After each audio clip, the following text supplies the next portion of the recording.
Papa Dudut. Hindi lang mga ilaw ng tahanan ang handang magsakripisyo para sa kanilang mga anak, kundi maging ang mga tulad namin na haligi ng tahanan. Kaya nga kahit mahirap mapalayo sa pamilya ay tinitiis ko ang lungkot, mabigyan lang na magandang kinabukasan ang aking anak na naiwan sa Pilipinas. Walang gabi bago ako matulog na hindi ko iniisip ang magiging buhay ng anak ko sa hinaharap. Sakaling wala akong ipong pera. Buti na lamang kahit papaano ay napapasaya ako ng programa ninyong Barangay Love Stories na madalas ko pong pinakikinggan online. Tapos isang araw ay naisip kong magpadala na lamang ng sulat sa inyong istasyon upang ibahagi ang aking kwento o Papa Dudut. Bago tayo pumunta doon, magpapakilala muna ako. Tawagin niyo na lamang ako sa pangalang J-Mark. 31 years old at isang OFW dito sa Taiwan. Bali factory worker ako rito at mag-iisang taon pa lamang ngayong 2025. Tubong Quezon City ako at nasa biyanang kong babae ang kaisa-isa kong anak. Mahirap na talaga ang pamilya namin noong araw. Hindi nga ako nakatungtong sa kolehiyo at hanggang high school lamang ang natapos ko. Sa kabila ng lahat, masipag ako at madiskarte sa buhay. Sa katunayan ay marami na akong negosyong pinasok pero lahat ay kulelat dahil nahihirapan akong palaguin ang puhunan ko. Siguro'y dahil wala akong sapat na kaalaman. Na-scam at inuutangan pero hindi binabayaran hanggang sa nakapasok at nagtrabaho na lamang ako bilang janitor. Papa Dudut, bunso ako sa 6 na magkakapatid at lahat ng mga kuya at ate ko ay may sarili na pong pamilya. Pareho na ring patay ang mga magulang namin. Kaya mag-isa na lamang akong namumuhay na mga panahong nakilala ko si Katrina, ang nanay ng anak ko. Sa isang online dating app kami nagkakilala taong 2023.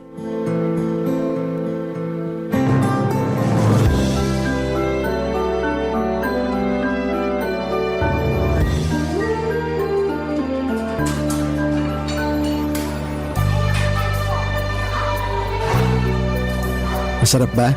Sarap ng ano? Yung burger tsaka fries na sinasawsaw mo sa ice cream. Ay, oo naman! Favorite ko tong burger pero mas panalo tong fries na sinasawsaw sa ice cream. Ngayon ko lang nalaman na pwede pala tong gawing sawsawan. Sanay lang kasi ako sa ketchup eh.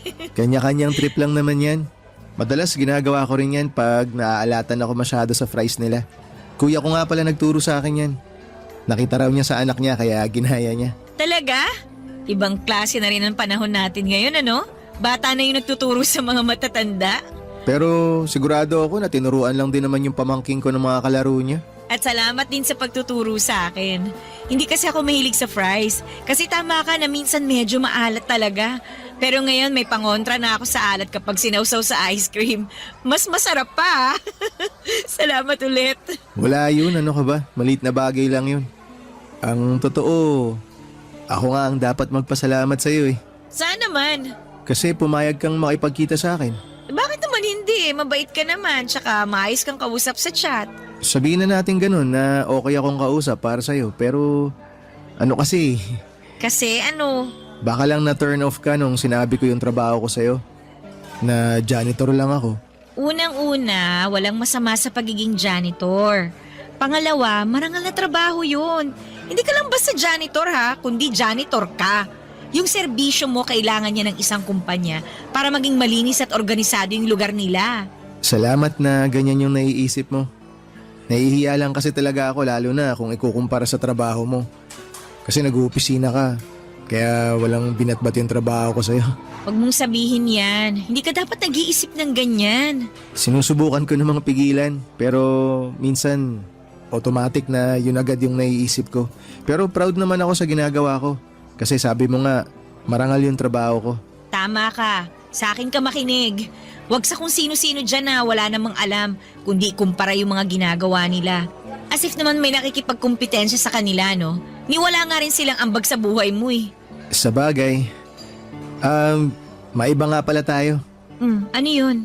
Kailan ka pala huling nagkaroon ng boyfriend? Parang 2 years ago pa yata yun. Gaano kayo katagal? Nakalimutan ko na nga lang kung ilang taon na kami kasi syempre, kinalimutan ko na siya simula nung naghiwalay kami. In fact, kasal na lang talagang kulang sa amin pero life happens. Bakit kayo naghiwalay? Anong dahilan? Siguro hindi lang kami talaga yung nakatadhana sa isa't isa. Tsaka bukod doon, ilang beses na siyang nagloko eh. Ako naman si Gaga, mahilig yata sa red flag. Imbis na hiwalayan ko na siya nung unang beses niya ako niloko, winagayway ko pa sa ere yung pagiging red flag niya. In short, binigyan ko pa siya ng hindi lang isa, kundi maraming tsansa para mas lokohin at saktan ako. Paano mo na-realize na ayaw mo na? Nung malaman ko na nabuntis niya yung best friend ko na paulit-ulit na dahilan ng pag-aaway namin, nasabi ko na lang sa sarili ko na, girl, tama na. Maawa ka na sa sarili mo. Ayun, doon ko na siya hiniwalayan. Grabe rin pala yung ginawa niya sa'yo, no? Nakakatroma. Sinabi mo pa. Kaya nga pagkatapos nun, 2 taon din akong hindi nagpaligaw o nag-boyfriend. Wala na-trauma na sabi mo nga. Tsaka, in-enjoy ko muna yung pagiging single ko nun. Hanggang sa na-realize ko na gusto ko na ulit ma-in love. Kaya ka ba nasa dating app? Oo, tsaka kaya kita nakilala dun. Ikaw, bakit ka naman nasa dating app? Tulad mo, gusto ko rin ma-in love. Nox naman. Swerte mo nakilala mo ako kasi kung hindi mo na itatanong, masarap ako magmahal. Aba, tinawanan lang ako. Hindi ka naniniwala? Ano, sabihin mo, hindi ka naniniwala no?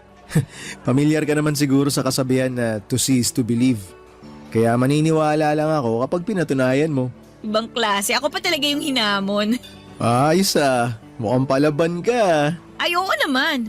Wala yata akong inaatrasan. Sa dami ba naman ng masasakit na pinagdaanan ko sa buhay ko? Sisiw na lang yung mga hamon mo. Kahit sino, lalabanan ko.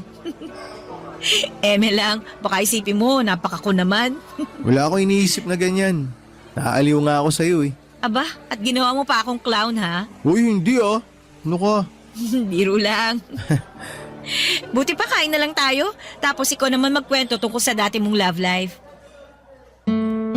Papadudot maganda si Katrina. Siya ang tipo kong babae at aaminin kong natulala talaga ako ng sandali ng unang beses ko siyang makita. Akala ko nga ay nananaginip lamang ako lalo na nung pumayag siyang makipagkita sa akin. Simula kasi noong nagkausap kami ay hindi ko na itinago sa kanya ang trabaho ko. Nag-alala lamang ako dahil baka hindi niya ako tanggapin kahit bilang kaibigan man lamang dahil nga sa pagiging janitor ko. Hindi naman po sa minamaliit ko ang trabaho ko. Alam ko sa sarili kong marangal ang ginagawa ko at nagsisikap naman ako sa buhay. Pero kung may pwede pa akong gawin na ibang trabaho bukod sa paglalampaso ng sahig at pagpupunas ng bintana ay nakahanda ko talagang gawin, papadudot. Sa kabila ng lahat ay pinaramdam sa akin ni Katrina na hindi ako naiiba sa mga katulad nilang nagtatrabaho sa opisina. Trinato niya ako ng mabuti. Bagay na lalo kong nagustuhan sa kanya. Nagtuloy-tuloy ang komunikasyon namin hanggang sa umamin akong gusto ko siyang ligawan. Siyempre, kinabahan ako dahil baka ayaw niya. Pero inisip ko na lamang na kung ano man ang magiging desisyon niya, pumayag man siya o hindi, ay tatanggapin ko ng maluwag sa loob ko.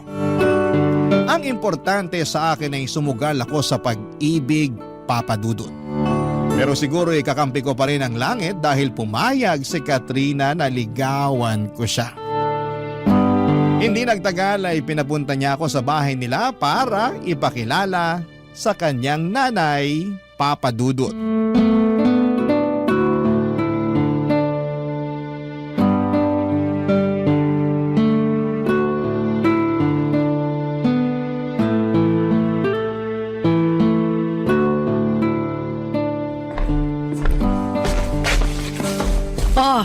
Ito na ang special banana cue ko. Masarap yan. Mas masarap pa sa mga nabibili nyo dyan sa labas. Sige na, merienda muna kayo. Salamat po, Nay. Walang anuman. Teka, upo ako para makapagkwentuhan kami ng messenger nyo. Ha? Sino pong messenger? Ha?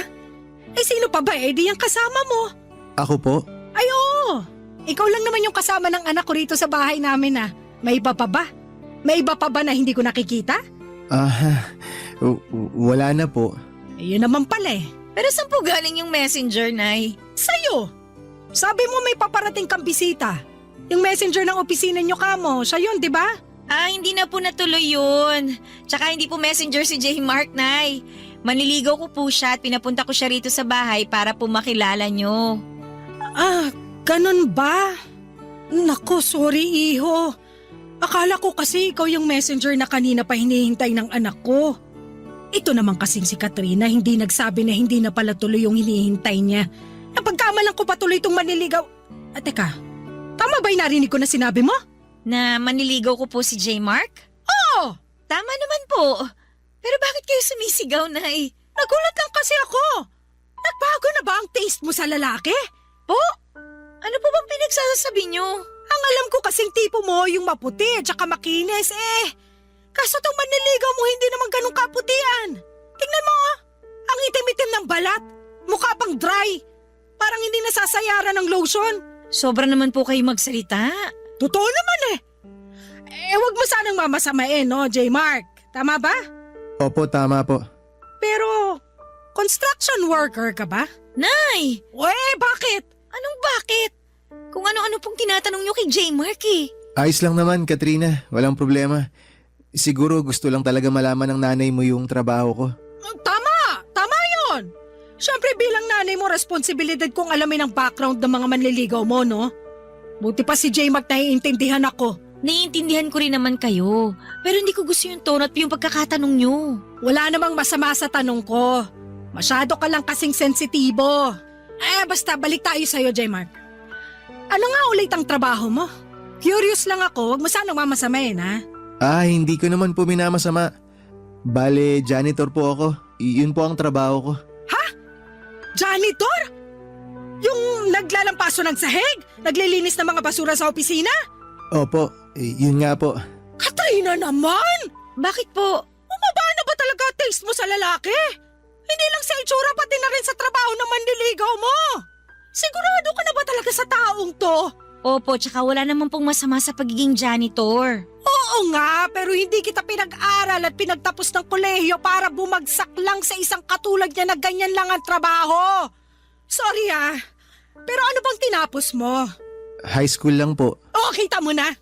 Kaya janitor ka kasi high school graduate ka lang. Nay, sumusobra na po kayo sa mga sinasabi niyo kay J. Mark. Hindi ako sumusobra. Tama lang naman na tanungin ko siya at alamin ang kapasidad niyang ibigay sa iyo ang mga luho mo sakaling maging kayo. Hindi mo man lang ba yun naisip, ha? Kasi kung hindi, pues, ako na nanay mo naiisip ko yon. Huwag niyo naman pong maliitin si J. Mark. Pati na rin yung trabaho niya. Maliit naman talaga yung trabaho niya. Ano magagawa ko? Marangal po ang pagiging janitor. Hindi po siya nagnanakaw para kumita. Marangal nga, pero mababa naman ang sweldo. Tsaka hindi kaya nakaka-proud pakinggan na janitor lang ang trabaho na magiging boyfriend mo. Maya ka naman, nak. Yung pinsan mo, engineer ang boyfriend. Yung isa mong pinsan, afam. Kaya ganda ng lahi, tapos ikaw? Naku talaga. Ewan ko sa'yo, santisima ka. Sumasakit ang bumbunan ko sa'yo eh.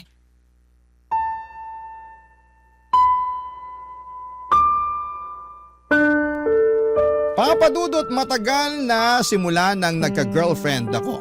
Sa sobrang tagal na nga ay hindi ko na po maaalala. Nahihiya kasi akong makipag-date ng walang panggastos kaya hindi talaga ako pumapasok sa isang relasyon. Kaya nga inabala ko na lamang ang sarili ko sa pagtatrabaho habang nag-iipon. Pero dahil pamahal ng pamahal ang mga bilihin at paminsan-minsan ay nahihingan pa ako ng tulong ng mga kapatid ko ay nababawasan ang ipon ko. Kaya nga aaminin kong pinalaban ako ng husto sa mga sinabi ng nanay ni Katrina tungkol sa trabaho ko. Naisip ko kung kaya ko bang ibigay sa anak niya ang buhay na kinasanayan nito kung sumisweldo lamang ako ng sapat para sa akin. Papadudod para po akong binuhusan ng malamig na tubig ng mga panahong yon. Buti na lamang at nandun si Katrina para saluhin ako at ipagtanggol sa nanay niya. Matapos niyang mapansin ang pananahimik ko pagkatapos ng pag-uusap namin. Barangay Love Stories. Barangay Love Stories. Papadudot pinanghinaan ako ng loob matapos akong pagsalitaan ng masasakit ng nanay ni Katrina. Bagaman nagsorry siya sa mga sinabi ng nanay niya sa akin ay napaisip pa rin po ako kung tama pa mang ipagpatuloy ko ang panliligaw sa kanya. Pero sa huli na-realize ko na mahal ko na si Katrina at matagal-tagal na rin simula nang pumasok ako sa isang relasyon. Kaya alam ko sa sarili ko na wala akong hindi kayang gawin para lamang mapatunayan sa nanay niya na karapat dapat ako para sa kanyang anak. Ipinagpatuloy ko ang panliligaw kay Katrina hanggang sa sinagot na nga niya ako. Hindi nagtagal ay naging kami at makalipas lamang ang 3 buwan ay nabuntis ko na si Katrina. Plano na sana naming bumukod pero nakiusap ang nanay ng girlfriend ko na doon na lamang muna sa bahay nila kami tumira para makapag-ipon ng pera at mabantayan at maalagaan niya ang kanyang anak. Sumang-ayon kami ni Katrina sa kahilingan ng nanay niya. Kahit na alam ko sa sarili ko na makakarinig na naman ako sa nanay niya ng mga masasakit na salita. At hindi nga ako nagkamali doon, papadudot.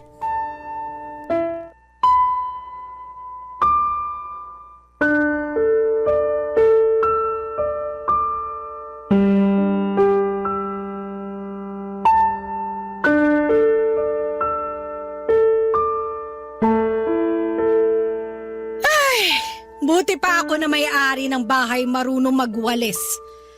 Samantalang yung iba dyan na nakikitira lang, pakape-kape lang, oh. Kapal talaga ng mukha, grabe. Nay, ako po ba yung pinariringgan nyo? O sino pa nga ba? Wala namang ibang tao rito kundi tayong dalawa lang. Excuse nga, J-Mark, ang laki mong kalat. Sobra naman po kayo magsalita. Ngayon lang naman po ako nakapagkape at nagpahinga. Hapon na. Di ba ang pagkakape sa umaga ginagawa? Hindi po kasi ako nakapagkape kanina. Naglaba po ako agad ng mga damit namin ni Katrina. Pati yung mga damit niyo po, sinama ko na. Ha? Bakit mo naman sinama pati damit ko? Para hindi na po kayo mahirapan sa paglalaban ay. Paano yung mga ano ko? Huwag po kayo mag-alala. Hindi ko po sinama sa mga nilabang ko yung mga ano nyo. Damit lang po talaga. Tsaka si Katrina po ang nagbukod ng mga labahan nyo. Sabi ko po sa kanya, isabay ko na para mabawasan yung mga gagawin ninyo. Nakwento po kasi sa akin ng anak nyo na madalas raw po nyong ireklamo yung balakang nyo na sumasakit pag matagal kayong nakaupo. Ganon talaga pag tumatanda pero sa susunod, huwag ka na nga magmamarunong pwede.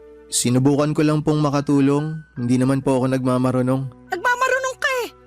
Kunwari ka pang concerned sa akin at sa balakang ko pero akala mo ba?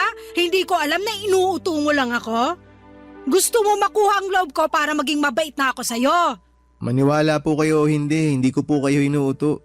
Pero totoo po na gusto kong makuha ang loob nyo. Di lumabas din ang totoo dyan sa bibig mo. Nay, ang ibig ko pong sabihin, gusto ko po na magkasundo tayong dalawa. Lalo na po ngayon na magkakaroon na po kami ng anak ni Katrina. Tsaka parang hindi po maganda na may galit kayo sa akin. Nakatira po tayo sa iisang bubong. Yun na nga eh. Kung bakit kasi binuntis-buntis mo pa yung anak ko. Akala ko jojowain mo lang. May plano ka na palang buntisin. Pareho po namin ginusto ni Katrina na magka-baby na. Tsaka nasa tamang edad na rin naman po kami, Nay. Kahit na! Para sa akin lugi pa rin sa'yo yung anak ko at ngayon yung magiging apo ko naman. Dahil po ba janitor lang ako? Oo! Hindi mo naman ako masisisi kung makwestiyon ko kung ano na lang yung magiging hinaharap sa'yo ng anak at apo ko. Hindi nga ako sigurado kung kaya kang buhayin ng sweldo mo eh. Paano mo patutustusan na mag-ina mo, Aber? Meron naman po akong konting naitatabing pera. Hindi rin po ako gastador. Marunong po ako mag-ipon. Tsaka masipag po ako. Oo nga, kasi pati damit ko nilaban mo kahit hindi ko naman inuutos sa'yo. Siguraduhin mo lang na maayos sa pagkakalaba mo doon at hindi ko na uulitin pa dahil pag marumi pa yon, nako! Sisingilin kita sa tubig at sabon na ginamit mo. Sobra naman po kayo makapagsalita sa akin. Hindi yun sobra. Nagsasabi lang ako ng totoo. Matagal na pong biyasa atong mga kamay ko sa pagkukusot at pagpipiga. Bata pa lang po kasi ako na naglalaba sa amin. Kaya sinisiguro ko po sa inyo na maayos po yung pagkakalaba ko ng mga damit nyo. Hindi ko naman talaga tinatanong at wala akong pakialam. Nay, wag naman po kayong ganyan. Huwag mo nga akong artehan ng ganyan. Akala mo yata madadala mo ako sa kakaganyan mo? Oh, yung kape na tinimpla, tiniinom mo, malamang ako pa rin ang gumastos niyan, no? Ano, masarap ba? Masarap bang uminom ng kape na hindi mo binili? Masarap po. Sumasagot ka pa? Ay, talaga naman! Huwag po kayong mag-alala. Pag sumweldo po ako na pong bahala sa pangkape natin. Pangkape lang? Paano naman yung bigas sa kaulam? Susubukan ko pong makapag-ambag para rin. Bakit hindi buong sweldo mo yung ipambili mo? Kahit po gustuin ko, yung kalahati po kasi ng sweldo ko nakalaan sa panganganak ni Katrina. Ay nako! Dami mo talagang palusot, ewan ko sa'yo! Maniwala po kayo, hindi po ako nagpapalusot. Gusto ko lang po talaga na maging handa kami para sa pagdating ng baby namin. Dapat lang naman talaga na maging handa kayo, no? Lalo na hindi ka mamayaman. Lalong dapat doblehin mo, hindi kaya triplehin mo yung pagsisikap sa pagtatrabaho. Kung kailangan mong gawing araw ang gabi at magtrabaho pa rin na magtrabaho, gawin mo! Wala kang karapatang magpahinga kasi wala kang pera!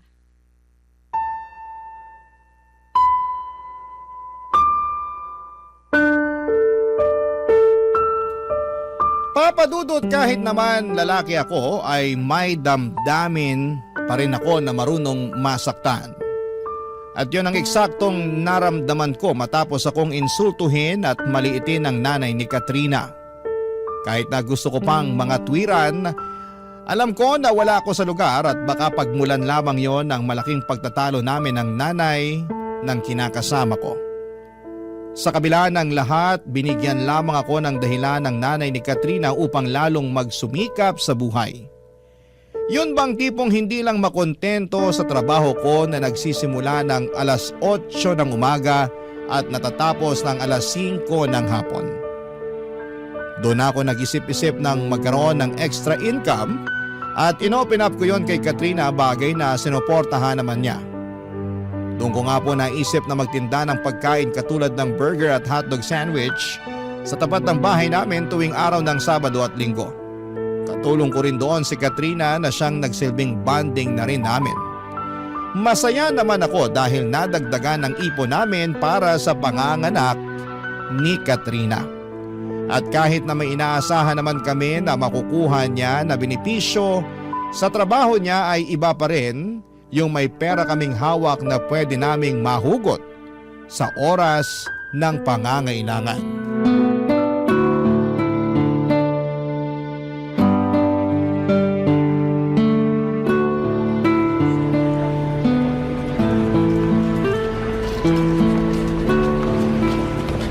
Wow! Sold out na naman yung burger at hotdog sandwich natin ah. Maaga tayo makakapagsara nito. Oo nga eh. Dahil dyan pupunta ako sa palengke. Bibili ako ng mga rekado. Magluluto ako ng paborito mong ulam. Alin? Yung menudo? Oo, bakit? May iba ka pa bang gusto bukod sa menudo? Wala na eh. Gusto ko nung menudo mo kasi hindi masarap yung mga tinda dyan sa labasan. Kung hindi matabang, maalat. Tapos meron namang sobrang tamis. Ewan ko ba sa mga yan? Parang joke time yung pagluluto ng ulam na binibenta nila. Di ba pag nagbebenta ka, dapat sinasarapan mo? Mismo, pero sabi mo nga, ewan natin sa kanila. Pero maya-maya ka na umalis ha, maaga pa naman tsaka katatapos lang natin magtinda. Upo muna tayo rito tsaka magkwentuhan muna tayo. Gusto mo ng kape? Timpla kita? Wag na. Sabi kasi ng nanay mo, sa umaga raw dapat nagkakape. At nakinig ka naman kay nanay. Nagkakape pa rin naman ako sa hapon, hindi ko lang pinapakita. Kasi baka may masabi na naman siya. Tungkol sa bagay na yan, pagpasensyahan mo na si nanay ha. Menopause na kasi yun eh, kaya ganun lang tabas ang dila nun. Ewan ko ba naman sa nanay kung yun? Ayos lang sa akin yun. Nai-inspire nga ako pag pinagsasabihan niya ako ng ganun eh. Na-inspire ka na ano? Na magsikap ng gusto para sa pamilya natin. Oo, masakit yung iba niyang mga sinasabi pero naisip ko lang na nanay pa rin siya eh. Siyempre gusto niya lang kung ano yung maganda para sa'yo. Tsaka pinangangaralan niya lang ako, yun ang tingin ko ah. Kaya nga imbis na magmukmok o magalit ako sa kanya dahil sa mga masasakit na sinasabi niya sa akin, iniisip ko na lang na yun yung paraan para mas mapalago ko pa yung sarili ko. Kaya mo ba naisip na mag-business ng hotdog sandwich at burger dito sa lugar natin tuwing Sabado at Linggo? Oo, matagal ko na rin namang sinusubukan magnegosyo pero palaging inaalat eh. Laging minamalas. Ayun, kaya hindi nagtatagal. Oo, bakit naman? Ang iniisip ko na lang baka hindi para sa akin yung mga sinimulan kong negosyo. Kaya nag-concentrate na lang ako sa pagtatrabaho. Pero buti hindi ka pa rin sumusuko, no? Sumuko saan? Sa pagninegosyo? Oo. Naisipan mo pa rin na magtinda kahit na sabi mo nga minamalas ka. Siyempre, dapat subok lang tayo ng subok. Tsaka nasa isip ko, gusto ko kasi talagang magtagumpay. Lalo na tong negosyo na sinimulan natin. Malaki na yung pakinabang nito sa atin kung tutuusin. Extra income, sabi nga ng nanay mo. Kung hihintayin ko lang kasi yung sweldo ko, kinsenas katapusan, hindi tayo makakaipon ng malaki-laki para sa paglabas ni baby, di ba? Naiintindihan ko naman na yun talaga yung gusto mong mangyari. Yung makaipon ng malaki. Pero sana, huwag mo pa rin masyadong pagurin yung sarili mo. Na-appreciate ko naman lahat ng pagsasakripisyo mo para sa pamilya natin. Pero huwag ka namang gigil masyado. Baka kasi kumapano ka eh. Kawawa naman kami na magiging anak natin. Walang mangyayari sa akin. Malakas kaya ako. Alam ko naman yun. Pero mabuti na rin yung nag-iingat. Tsaka dapat balanse lang ang lahat. Paano ba yung balanse? Ano, yun bang may oras ng trabaho pero syempre may oras din ng pahinga. Nagpapahinga naman ako Huwag kang mag-alala. Hindi ko lang mapigilan kasi na nakikita ko na halos gawin mo ng araw yung gabi. Ang sipag-sipag mo kaya, wala akong masabi kundi napakaswerte ko talaga sa'yo. Yun lang din naman kasi ang may pagmamalaki ko yung kasipagan ko. Hindi rin. Marami kang mabubuting bagay at katangian na pwede mong ipagmalaki. Una na dyan yung trabaho mo kasi marangal yun. Tsaka wala kang tinatapakang tao. Tsaka hindi ka naman tatagal ng halos 5 taon doon sa pinapasukan mo kung hindi maayos ang serbisyo mo. Totoo rin naman yan. Hindi talaga nila ako madaling mapapalitan kung tutuusin kasi maayos naman ako magtrabaho. Kaya nga dapat mong ipagmalaki yun. Yung mga janitor kasi namin sa office, nako, sandali lang. As in, 1 o 2 buwan, ibang mukha na kagad yung makikita namin. Hindi raw kasi maayos magtrabaho. Tsaka madalas, inirereklamo ng mga boss, kaya tinatanggal sila sa trabaho. Pero para sa akin, kahit ano pa yung trabaho mo, basta marangal yan. Dapat minamahal mo ng husto, lalo na sa hirap ng buhay ngayon. Tama. Yung trabaho mo kasi, yan ang sumusuporta at bumubuhay sa pamilya mo. Kaya dapat lang na mahalin at irespeto mo.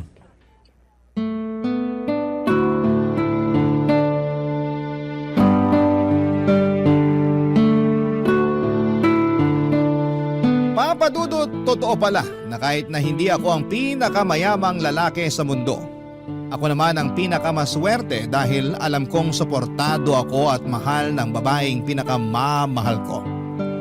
Iba sa pakiramdam. Ang sarap-sarap na tipong kahit nakakapagod ang maghapong trabaho ay mabilis na naiibsan yon ng mga mabubuting salita at papuri sa akin ni Katrina. Simula kasi pagkabata ay hindi ko naranasan sa mga magulang ko ang bagay na yon. Lagi kasi silang nanunumbat at nagagalit. Lalo na dahil sobrang hirap lang ng buhay namin noong araw. Kaya nga papadudot, pinangako ko sa sarili ko na sakaling magkaroon ako ng mga anak ay hindi ko sasabihin ang lahat ng masasakit na salita na sinabi nila sa amin. Yun bang tipong sinisisi nila kami sa kasalanan daw namin kaya kami mahirap. Kaya nga lalo akong magsisikap upang pagdating ng araw papadudot ay maibigay ko sa mga anak namin ni Katrina ang mas komportable at mas maayos na buhay na karapat dapat lang na makamtan nila. Papadudot. Barangay Love Stories. Barangay Love Stories. Papadudot, habang ipinagbubuntis ni Katrina ang baby namin ay sinubok kami ng kapalaran. Hindi kasi naging magaan ang pagbubuntis niya. Sa katunayan, noong tumungtong sa 3 hanggang 4 na buwan ang kanyang tiyan, ay ilang beses siyang dinugo at isinugod sa ospital. Kaya takot na takot kami, papadudot, para sa kaligtasan ng anak namin. Doon na kami nag-decide na huminto si Katrina sa pagtatrabaho para mas maalagaan niya ang kanyang pagbubuntis. Siyempre nakarinig na naman ako noon kay nanay na dapat ko raw mas pagsikapan ang pagtatrabaho kasi wala nang hanap buhay ang anak niya. Alam ko naman yon, pero hindi ko pa rin mapigilang masaktan sa trabaho or sa pagtrato niya sa akin. At ma-pressure lalo at mas nadagdagan ang gastusin namin, tapos ako na lang mga nagtatrabaho ng mga panahong yon. Pero imbes na panghinaan ng loob ay nagsumikap ako lalo sa buhay. Hindi nagtagal ay pinanganak ni Katrina ang aming anak na lalaki na malusog kahit na kulang pa ito sa buwan o premature papadudot.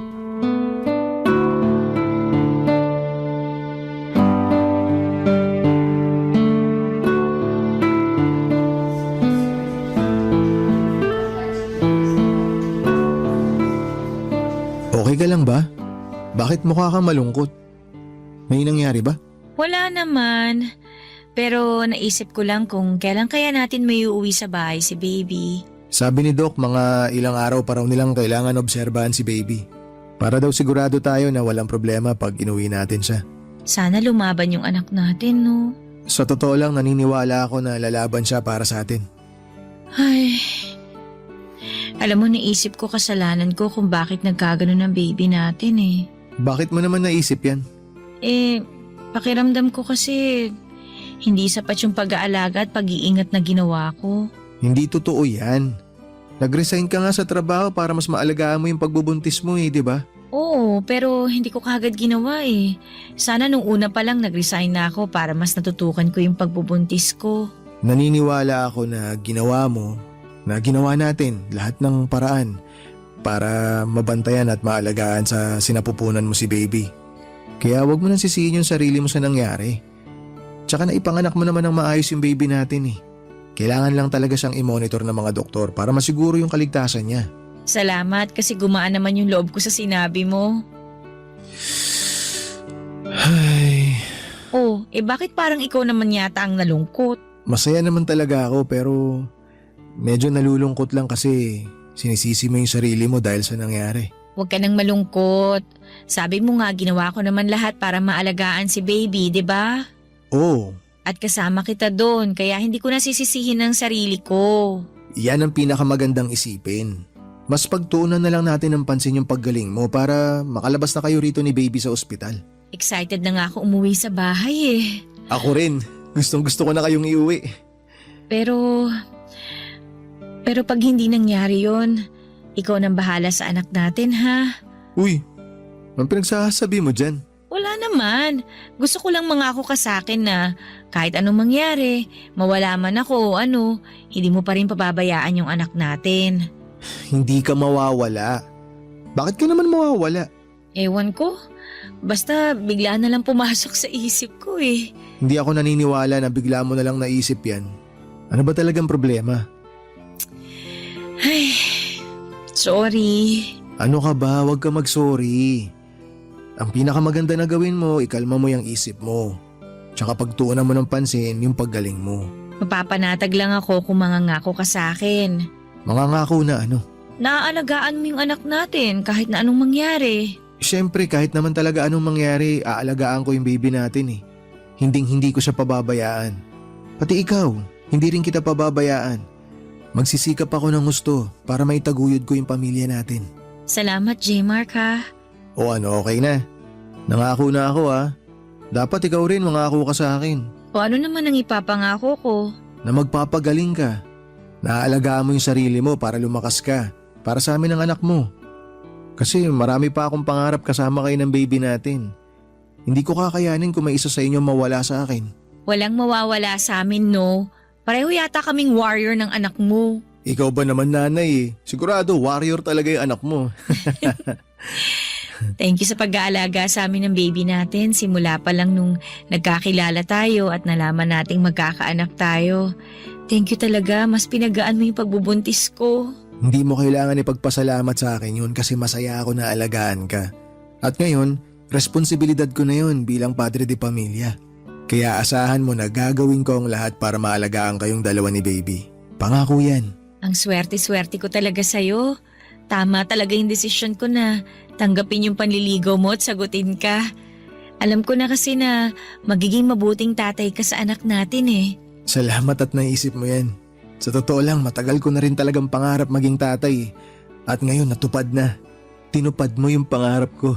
tinupad mo rin naman yung pangarap ko na maging nanay sa anak natin kaya salamat talaga. O siya, ituloy na lang natin tong mahabang usapan na to. Basta ang pinakagawin mo, magpagaling ka. Ha? Pagka nakalabas na kayo rito ni baby, kung pwede, pasyal tayo sa beach. Gusto ko yan. Alam ko talaga na gustong gusto mong pumunta sa beach, kaya tutuparin natin yan. Kasama ang baby natin.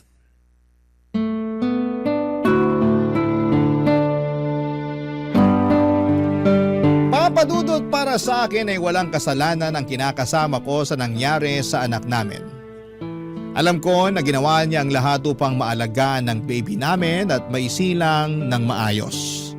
Kaya nga ang laki ng respeto at pasasalamat ko kay Katrina dahil sa ginawa niyang pagsasakripisyo, mabigyan lamang ako ng anak. Pero aminado ako na natakot ako noong nagkausap kami dahil para siyang nagbibili na. Sa kabila ng lahat ay sinantabi ko ang pangamba ko at nag-focus sa pagsasaayos ng kwarto namin para sa nalalapit na pag-uwi ng mag-ina ko sa bahay. Ganon din ang iba pang papeles at pera na kailangan na pambayad sa ospital. Kaya lang, hindi na nangyari yon. Dahil makalipas lang ang isang araw ay nag 50-50 sa Katrina bago siya binawian ng buhay. Papadudot, nagkaroon pala ng komplikasyon ang panganganak niya. At hindi na yon naagapan pa. Papadudot, namatay ang kinakasama ko. Matapos maipanganak ang baby namin. Sobrang sakit, Papadudot. Para akong napilay ng mga panahong yon at pakiramdam ko ay pinagsakluban ako ng langit at lupa. Matapos iwanan na lamang ni Katrina ng basta-basta. Iyak ako ng iyak na para bang gusto ko na ring sumunod sa kanya, Papadudot. Hindi ko akalain na maglalaho ng ganong kabilis ang lahat ng mga pangarap namin. Ang sakit, lalo't plano ko na yayain siyang magpakasal kapag nakarecover na siya sa panganganak. Pero alam ko na hinding-hindi na yon mangyayari pa. Ilang araw, Papadudot, pagkatapos ng libing ni Katrina ay mas lalo akong nalugmok dahil sa matinding kalungkutan.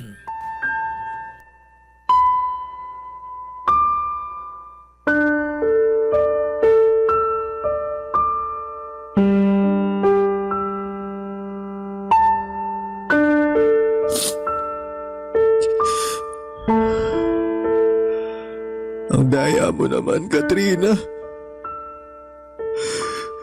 Pakadaya mo. Di ba nag-usap pa tayo? Napupunta tayo sa beach kasama si baby pagkalabas niya sa ospital. Binigla mo naman ako. May sorpresa pa naman ako sa'yo paglabas mo. Hayain na sana kita magpakasal eh. Pero wala na. Iniwan mo lang kami ng anak natin. Sobrang sakit naman dito, Katrina. Sobrang parang akong dinudurog. Nararamdaman ko yung kaluluwa ko na uupos na.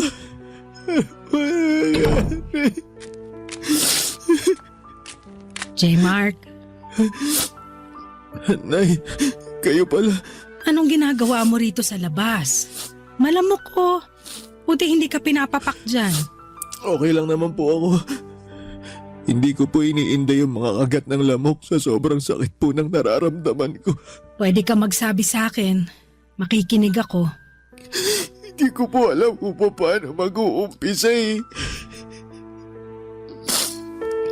Basta ang alam ko lang po para akong nadudurog dahil sa pagkawala ni Katrina. Hindi ko po alam ang gagawin ko. Kung paano pa po ako magpapatuloy dahil sa nangyari.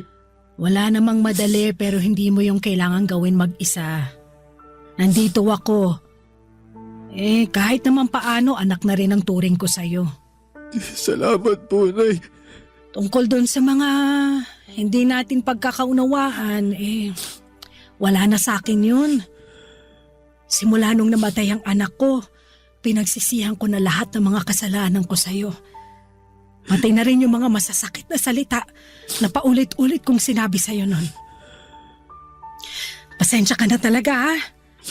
Kasi masyado ako naging sakit ng ulo mo. Hindi naman po kayo naging sakit ng ulo ko. Siguro, sakit lang po sa tenga kasi naninigaw po kayo parati. Sobra ka naman. Pero pasensya ka na talaga. Ayos na po sa akin yun. Hindi naman po ako nagtatanim ng galit eh. Hindi po ako nagtanim ng galit sa inyo kasi nanay kayo ni Katrina. Tsaka, kung tutusin, mas lalo po akong na-inspire na magsikap sa pagtatrabaho para mabigyan ng magandang buhay yung mag-ina ko. Na kahit ganito lang ako, hamak na janitor at tindero ng burger at hotdog sandwich, may pagmamalaki nila ako. Alam mo, lagi kang pinagmamalaki sa akin ni Katrina. Wala siyang ibang bukang bibig kundi, Nay, ang galing-galing ni Jmar kasi ganito, ganyan. Na napakasipag mo raw, kulang na lang gawin mong araw ang gabi. Madalas nga lang siyang nag-aalala sa'yo. Kasi parang hindi ka na raw marunong magpahinga. At totoo naman dahil nakikita ko sa'yo yung kasipagan. Kaya nga nahiya talaga ako nun sa sarili ko dahil kung ano-anong masasakit na salita ang sinabi ko sa'yo. Hindi lang pagkatao mo ang hinamak ko kundi pati na rin ang trabaho mo. Siguro kasi masyado lang akong nag-alala para sa anak ko. Kaya lang maling-mali pa rin na pinanghimasukan ko yung buhay niya dahil pareho na rin kayo na nasa tamang edad. Huwag niyo na pong isipin yun. Napatawad ko na po kayo tsaka marami rin naman po ako natutunan sa inyo. Salamat, Nak. Hayaan mo, babawi ako sa'yo, sa inyo ng anak mo. Hindi ko kayo pababayaan hanggang nabubuhay ako. Tsaka nangako rin ako kay Katrina. Naaalalayan ko kayo ng apo ko sa abot ng makakaya ko. Salamat po, Nay. Malaking bagay po sa akin na nandiyan kayo kasi aminado ko na. Wala po talaga akong alam sa pagiging tatay. Hindi nga po ako masyado marunong magpalit ng diaper ng baby namin. Mali-mali po ako sa pagtitimpla ng gatas. Tsaka marami pa po akong kinatatakutang gawin kasi baka masaktan ko po si baby. Kaya nga nandito ako. Ako na muna ang bahala sa apo ko habang nagtatrabaho ka. At kapag day off mo naman, edi tuturuan kita para merong ka ring alam. Sa ganung paraan man lang makabawi ako sa'yo. Maraming salamat po talaga kasi kahit wala na si Katrina, hindi niyo pa rin po kami pinabayaan ng anak namin. Oo naman. Pamilya tayo eh. Tsaka baka pag ginawa ko yun, gabaan ako ng langit sa pagiging masamang lola. Ayoko mapunta sa impyerno pag namatay ako. Ano ba kayo, Nay? Hindi pa kayo mamamatay.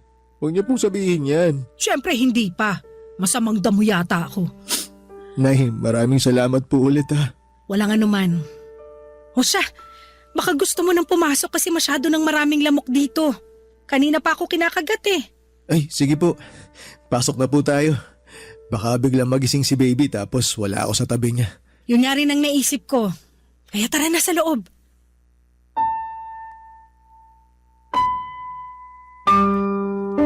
Papadudot malaking bagay sa akin na inalalayan ako ng nanay ni Katrina para makapagtrabaho pa rin at magawa ng maayos ang tungkulin ko bilang tatay sa anak namin. Kung ako lang kasi ay baka mahirapan ako lalo na at kailangan din ako ng baby namin. Mga ilang buwan ko rin na inaral ng husto lahat ng turo sa akin ni nanay mula sa pagpapadede kay baby, pagpapalit ng diaper, pagpapaligo hanggang sa pagpapadighay. At isa lamang ang masasabi ko. Lahat yon ay hindi madali. Kaya nga kahanga-hanga ang mga ilaw ng tahanan mula sa pagbubuntis nila, panganganak at pag-aalaga sa kanilang baby. Papadudot hindi nagtagal ay may kumatok na opportunity sa akin na magtrabaho abroad kaya sinunggaban ko na kaagad. Ang plano ko lang ay tapusin ang 3 taon kong kontrata rito upang makapag-ipon ng pera na pangnegosyo sa Pilipinas, tapos ay uuwi na ako para makasama ko na ang baby ko. Nangako naman sa akin si nanay na babantayan niya at aalagaan ang anak ko hanggang makauwi ako. Kasama niya sa bahay nila sa Quezon City ang pinsang babae ni Katrina na binibigyan ko na lamang ng allowance para meron ding panggastos. Kahit na mahirap mapalayo sa anak ko, ay wala kong hindi kayang gawin. Mabigyan ko lamang siya ng magandang buhay sa hinaharap. Nasa bawat patak ng aking pawis at luha dito sa ibang bansa ay inspirasyon ko siya. At dala-dala ko sa puso ko ang pangako sa nanay niya na aalagaan siya at itataguyod hanggang sa aking huling hininga. Alam ko kung nasaan man si Katrina ngayon ay proud na proud siya sa akin dahil kinakaya kong magpatuloy kahit na mahirap simula nang mawala siya. Hanggang dito na lamang po ang sulat ko, Papa Dudut. Maraming salamat sakaling mapili po ninyong i-ere ang istorya ng buhay ko. Sana'y marami akong na-inspire na mga kabarangay natin sa kwentong ibinahagi ko. More power and God bless sa Barangay Love Stories. Ang inyong kapuso at kabarangay forever, J. Mark.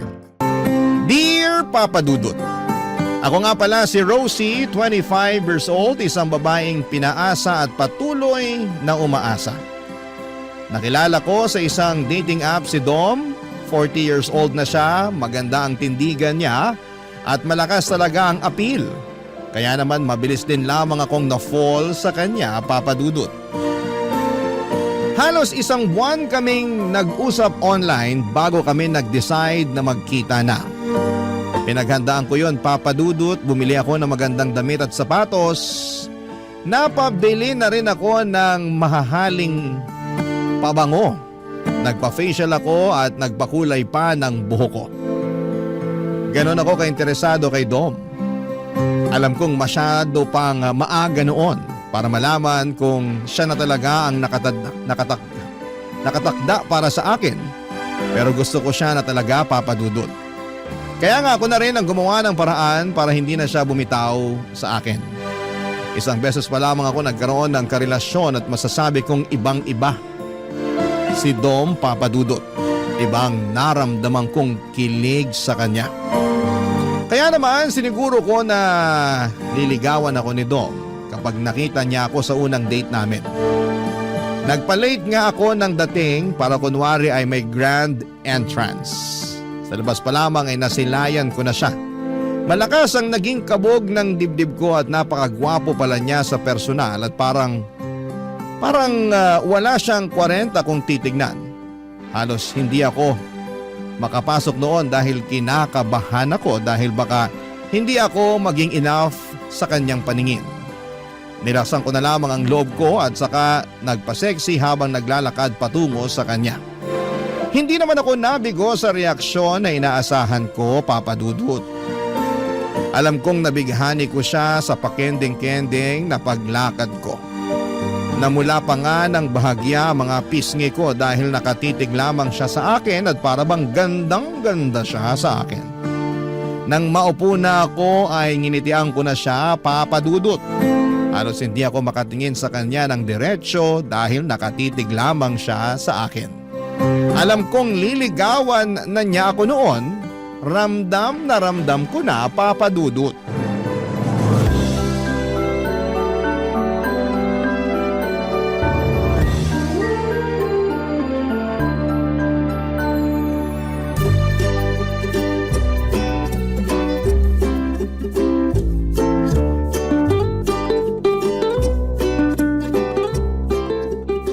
Tumal ngayon ah.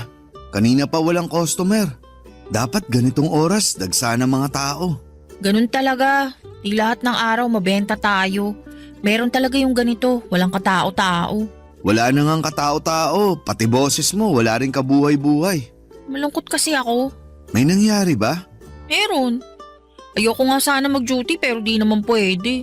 Pwede kang magkwento sa akin. Para kahit paano, gumaan naman yung loob mo. Ay, di niya na kasi ako kinakausap eh. Ha? Sino? Sino pa ba? Eh di yung kinukwento ko sa'yo nung nakaraan. Yung lalaki na nakilala ko sa clan. Yun ba? Akala ko di na kayo nag-uusap nun. Sabi mo pa nga nakakatamad siyang kausapin, di ba? Oo, nung una. Pero mali pala ako. Buti na lang nireplyan ko pa rin yung text niya. Binigyan ko ng chance na makilala siya ng husto. Pero sabi mo hindi ka na niya kinakausap, di ba? Oo. Kailan pa? Nagsimula nung isang araw tapos hanggang ngayon. Tinadtad ko na nga siya ng text eh. Sinubukan ko ring tawagan pero cannot be reached naman.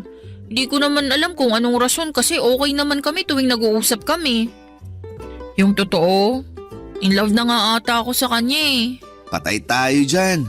Baka naman naramdaman niyang in love ka na sa kanya kaya di na siya nagparamdam. Ganun ba yun? Minsan, oo. Siya kaya yung una nagsabi sa akin na gusto niya ako. Tapos sabi ko di pa ako ready ulit makipagrelasyon kasi nga kakabreak ko pa lang si ex-boyfriend ko. Nakwento ko yun sa'yo ah. Oo, iyak ka pa nga ng iyak sa akin nun. Ang pangit ko ba ng mga oras na yun? Hindi naman, sakto lang. Grabe ka naman sa akin. Kaibigan ba talaga kita? Oo, kaya nga sinasabi ko lang yung totoo. Ay nako, ang prangka mo kahit lalaki ka. Wag mo nang ibayin yung usapan. Anong sabi niya nung sinabi mo hindi ka pa ready makipagrelasyon ulit? Willing to wait daw siya. Pero hindi nawala yung sweetness niya. Yung pagiging caring at thoughtful kagaya nung una. Kaya na-inlove na rin ako. Sinabi mo ba yan sa kanya? Sasabihin ko pa lang sana kaso hindi na nagre-reply eh. Tapos hindi ko na matawagan number niya. Palagay mo, may nangyari kayang masama sa kanya? Hindi ko alam pero palagay ko niloko ka lang niya. Hindi totoo na in love siya sa'yo. Talaga? Bakit naman niya gagawin yun wala naman siyang mapapala sa akin? Hindi ko alam pero malay mo, ginawa ka lang niyang pampalipas oras. Tapos nung nagsawa na siya, di ka na niya nireplyan. Nagkita na ba kayo? Hindi pa. 2 linggo pa lang naman kami nag-uusap eh. 2 linggo pa lang naman pala. Makaka-move on ka rin doon. Paano mahal ko na nga siya. OA man kung tutuusin pero kahit na sandali pa lang kami nag-uusap at hindi naging kami, broken hearted na ako. Hirap sa'yo, dali mong magtiwala sa mga lalaking nakaka-text mo. Mabait kasi sila sa akin at alam mo naman type ko 'di ba? Sweet, caring, thoughtful. Kaya lang kayong mga lalaki talaga sa una lang kayo magaling eh. Oh, wag mong latin. Okay sige, pwera sa'yo. Saka sa mga tatay natin. Pero yung iba ganun na lahat. Ay, pakiramdam ko tuloy. Magkakasakit ako kasi broken hearted ako. Kung totoong mahal ka niya at kung para kayo sa isa't isa, babalik yun. Pag hindi, hayaan mo na lang siya. Sana nga ganun lang kadali yun.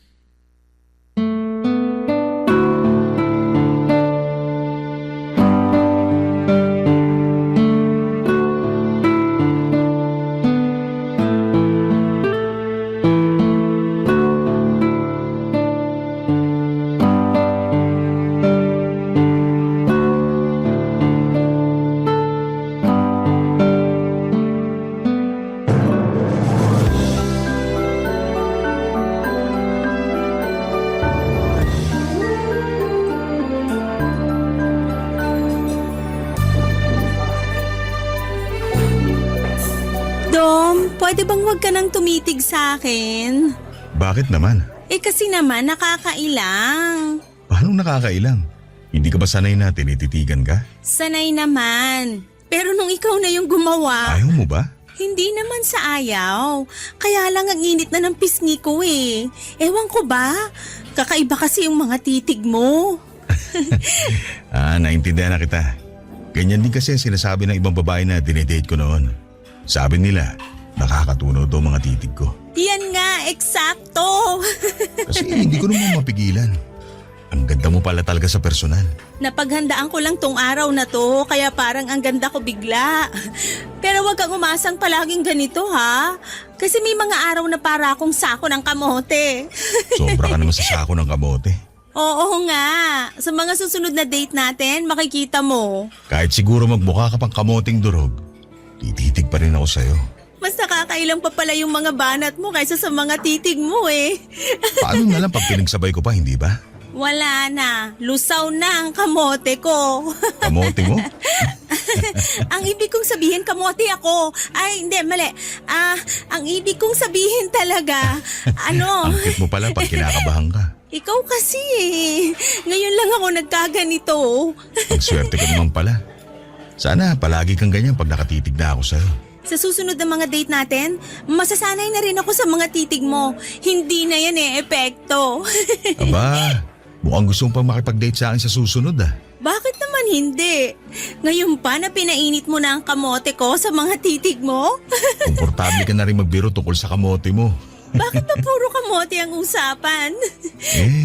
Ano bang gusto mong pag-usapan? Gusto kong pag-usapan ko ng relationship status mo. Madali lang yan. Single na single ako. Ako rin. Parehas tayo. Meron ka pa bang ibang gustong malaman sa akin bago tayo umorder? Dali na bang hindi pa ako gutom. Kailan mo naman ako liligawan? Ang bilis mo naman tanungin yan ha. Mukhang matagal mo nang pinagplano na itanong sa akin yan no. Hindi naman. Kaya lang gusto ko lang malaman syempre para alam ko kung saan ako lulugar. Lumugar ka lang dyan sa harapan ko para matitigan pa kita. Hindi pa ako sawa sa ganda mo eh. Uy, umiiwas sa tanong ko. Alam mo, mabuti pa umorder na tayo. Bigla akong ginutom sa kagandahan mo. Sige, order na tayo. Pero kapag busog ka na, sasagot ka na ha.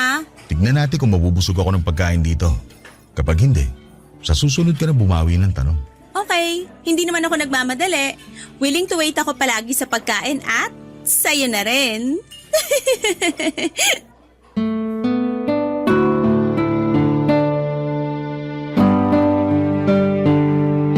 Dinaan ko na lamang sa biro ang huling sinabi ko bago tawagin ni Dom ang waiter para umorder, Papa Dudut. Sa totoo lang ay pambawi ko lamang yung biro na yon para matakpan ang pagkakapahiya ko. Halata namang umiiwas si Dom sa tanong ko tungkol sa panliligaw. Alam ko namang makakakuha ko ng positibong sagot sa kanya dahil nakita ko naman na interesado siya sa akin. Kaya ang confident ko lang din na magtanong kung kailan niya ako liligawan, kaso mali pala yon. Dapat pala ay hindi ko muna binitawan ang mapangahas na katanungan na yon. Nagkunwari na lang ako na okay ako at nakipagkwentuhan na lamang sa kanya sa ibang bagay.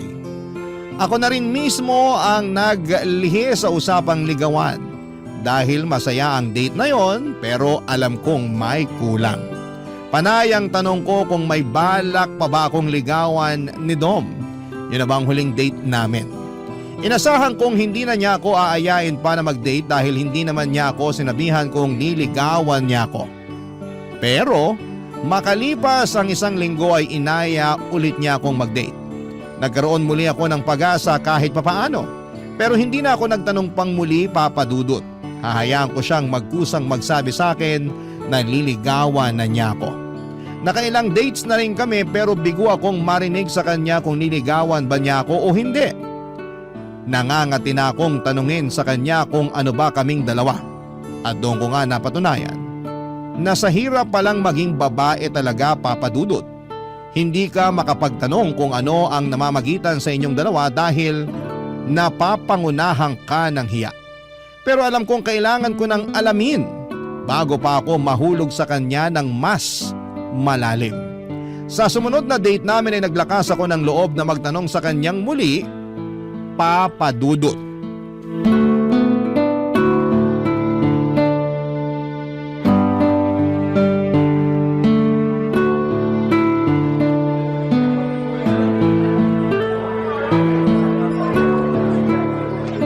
Ayos dito sa napili mong coffee shop ah. Hindi masyadong maraming tao. Para magkarinigan tayo ng maayos. Sa mga napuntahan kasi natin dati, ang ingay masyado. Sumakit lang lalamunan ko kakasigaw para lang magkarinigan tayo. Pasensya na. Mahina akong pumili ng lugar kapag nakikipag-date. Hayaan mo, sa susunod na date natin, ako na talaga ang mamimili. Ha? Tinawanan lang talaga ako. Order na tayo ng kape? Parang kailangan ko ng mga simsikmura ako.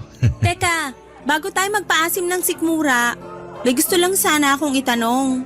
Ano yun? Ang tagal ko na kasing gustong itanong to sa'yo, kaya lang nauuna lagi yung hiya ko. Uutang ka ba? Hindi ah! Mukha na ba talaga akong gipit sa paningin mo? Biro lang. Ang seryoso mo kasi.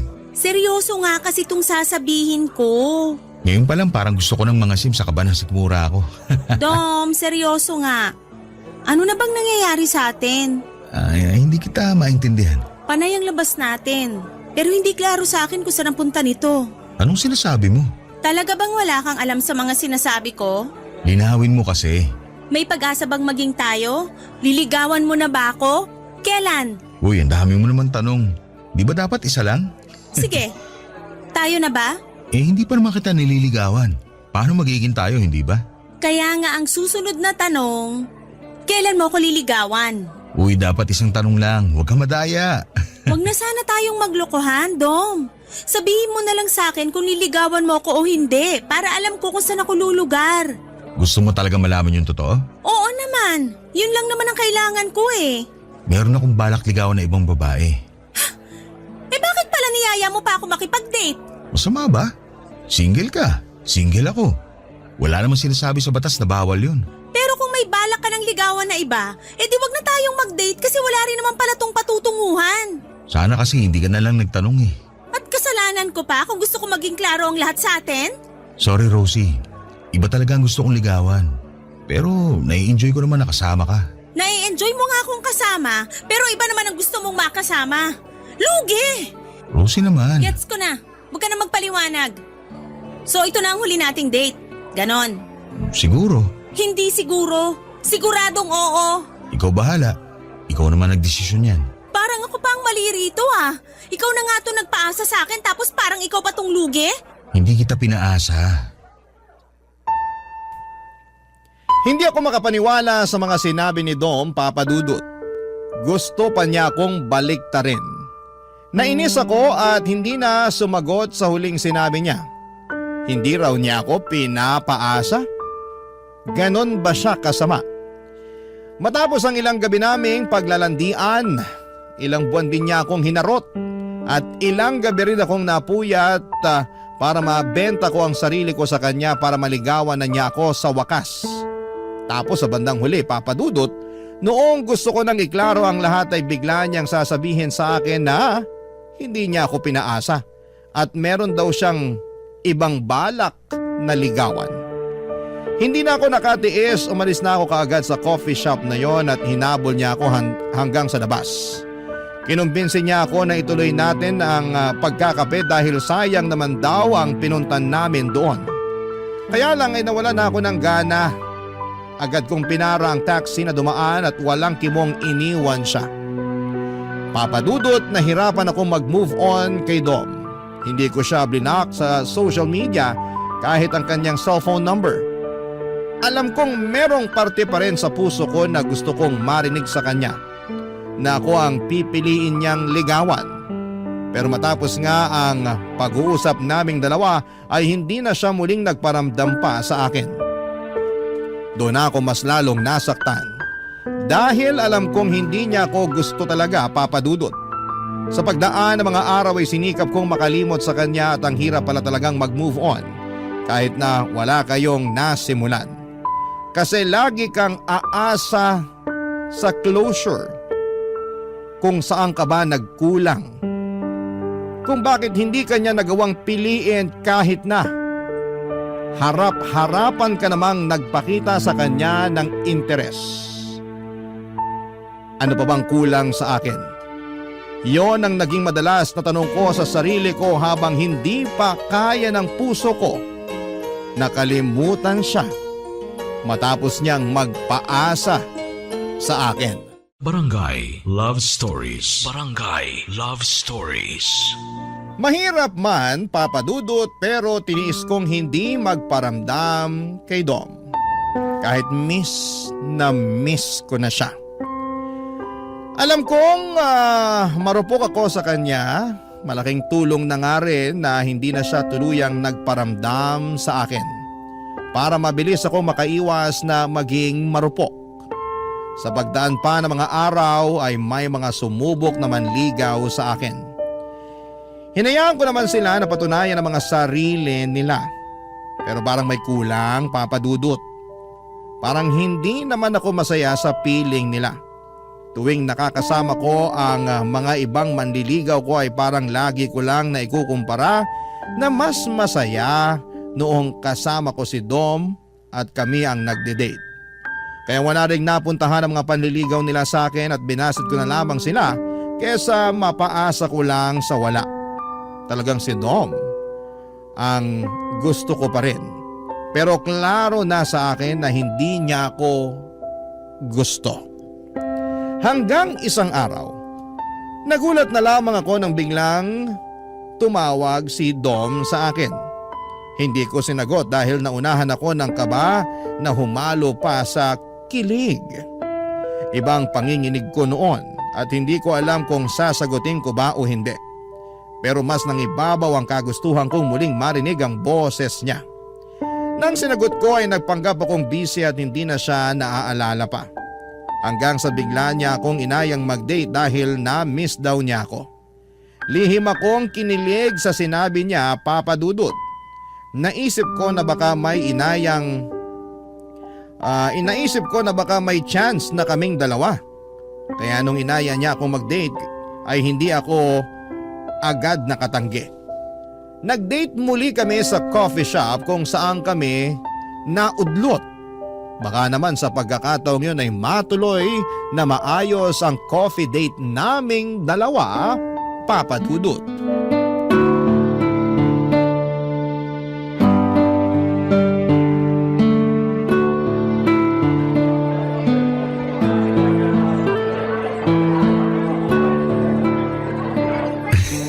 Anong nakakatawa? Parang kailan lang nandito tayo sa coffee shop na to, nagtatalo. Kasalanan mo kasi. Oh, tawa lang uli. Hindi lang ako makapaniwala na mabibigyan mo ulit ako ng second chance. Naglakas loob lang talaga akong tawagan ka. Kahit napakiwari ko, hindi ka pa natatauhan. Hindi pa nga. Pasalamat ka na lang talaga. Thank you ah. Ang tibay ng helmet mo. Akala ko mapapahiya na ako eh. So ano bang ibig sabihin itong date natin ngayon? Ano bang gusto mo maging ibig sabihin ng date natin ngayon? Ayan ka na naman ha. Mukhang red flag ka na naman sa akin. Joke lang. Ano ba? Gusto kong malaman kung mag-aaksaya ba ako uli ng oras sa'yo o may pagbabago na ba sa feelings mo para sa akin. Hindi naman nagbagong feelings ko para sa'yo. Gusto pa rin naman kita. Pero hindi ako ang niligawan mo. At nagsisi nga ako na ibang babae ang pinili ko. Anong ibig mong sabihin? Binasted ako nung nililigawan ko. Kaya pala ginagawa mo akong rebound ngayon. Uy, hindi ah. Nung binasted niya ako, doon ko napagtanto na ikaw talaga ang tamang babae para sa akin. Hindi ka rebound. Gusto na talaga kitang ligawan ngayon. Nagkamali lang ako noon. Ganun din yun. Kasi kung hindi ka naman binasted nung babaeng yon, hindi mo na uli ako lalapitan. Hindi mo ako maiisipan na tawagan uli. Hindi totoo yan. Ang tagal ko nang gustong tawagan ka. Nauunahan lang ako lagi ng hiya. Saka nalilito ako sa inyong dalawa dati. Nung iniwan mo ako rito sa coffee shop na to, parang nasaktan ako. Gusto sana kitang tawagan nung gabi na yun pero ramdam ko galit ka pa rin sa akin. Talagang galit ako sa'yo. Pinaasa mo ako eh. Hindi kita pinaasa. Huwag mo na akong i-gaslight. Hindi ko alam ang ibig sabihin yan. At kung ano man ang ibig sabihin yan, wala akong pakialam kasi hindi ako ganyan. Hindi mo nga alam ang ibig sabihin ng gaslight tapos aangal ka na hindi ka ganun? Ang labo mo. Ayoko na nga maging malabo. Kaya nga sinasabi ko na sa'yo ngayon, pwede ba akong manligaw sa'yo? Sigurado ka na ba? Oo naman. Baka isang araw bigla mong ibabalita sa akin na liligawan mo na uli yung babaeng yon. Hindi na mangyayari yon. Ayoko na ron. Hindi niya deserve ang pagmamahal ko. Sa'yo lang to dapat. Alam mo talaga kung paano ako mahuhuli eh. Effective pa rin pala ang charm ko sa'yo ha. Hindi naman kasi nawawala yun. Eh di, pahay ka namang paligaw sa akin. Paano kung pahirapan ko yung panliligaw mo sa akin para makaganti lang ako sa pagpapaasa mo nun? Hindi kita pinaasa. Paulit-ulit na lang. Pinaasa mo nga ako. Huwag mo nang i-deny. Oo na lang para matigil ka na. Ayoko mag-away tayo. Sabihin mo na sa akin, ano na? Pwede na ba ako manligaw talaga? Oo nga. Basta wala nang bawian ha. Ang tanga ko naman kung iiwan pa kita. Natauhan na ako. Sure? Sure ako. Ikaw na talaga ang gusto ko.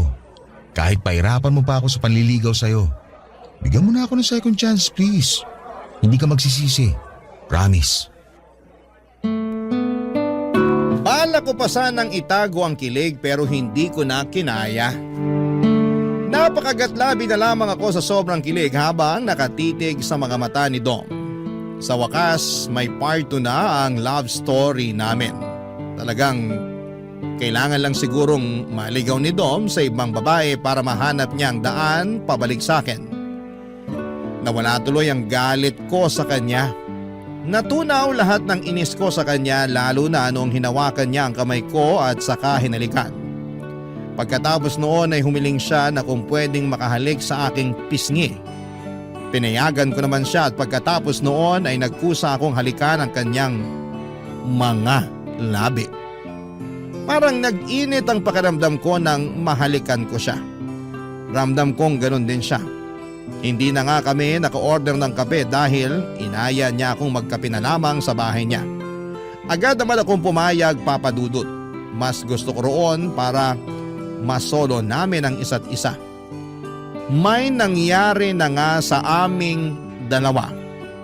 Kahit sabihin pang parang nagmadali akong ibigay sa kanya ang pagkababae ko, ay wala po akong pakialam, Papa Dudut. Lalo't nakikita ko naman sa kanya na interesado na siya sa akin. Panay ang labas namin, lagi kaming magkahawak kamay, panay pa nga ang regalo niya sa akin ng bulaklak at tsokolate. Lagi rin niya akong binibilahan ng maliliit na teddy bear kapag sahod niya. Ramdam na ramdam ko talaga na seryoso na siya sa akin. At hindi ako nagsisisi na binigyan ko siya ng second chance para matuloy ang naudlot naming pagtitinginan. Hanggang isang araw, bigla na lang siyang nagka-cancel ng mga date namin. Nalimitahan na rin ang pag-uusap namin at parang lagi siyang nagmamadali, Papa Dudut. Hindi na rin niya ako binibigyan kahit na isang peraso ng tsokolate kahit sahod niya. Isang araw, nilahad niya sa akin ng dahilan sa parehong coffee shop kung saan kami madalas na magligawan, Papa Dudut.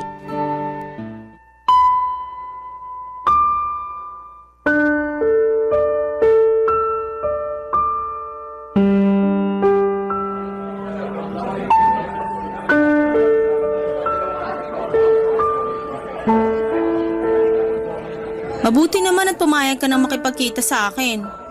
Nakakatampo ka na ah. Pasensya ka na talaga, Rosie. Okay ka lang ba? Oo naman. Okay pa ba tayo? Oo. Bakit biglang nabulol? Nabigla lang ako sa tanong mo. Ako nga tong nabibigla sa mga reaksyon mo eh. May problema ba tayo? Wala naman. Naging busy lang talaga ako. Dati ka pa naman busy, pero nagagawa mo pa rin akong pansinin. Ngayon parang wala na ako sa'yo eh. Kung hindi pa ako magagalit sa chat, hindi ka pa magre-reply sa akin. Hindi ko naman kasi madalas hawak ang cellphone ko ngayon. Ang dami mong dahilan. Sumasagot lang kasi ako sa tanong mo. Alam kong may problema, kahit ilang beses ka pang mag-deny sa akin. Wala nga. Dom, please. Huwag mo naman akong hayaan na mag-overthink lagi. Hindi na ako makakonsentrate sa trabaho ko dahil lagi kong iniisip kung may problema tayo. Paulit-ulit naman, Rosie. Sabi ngang wala.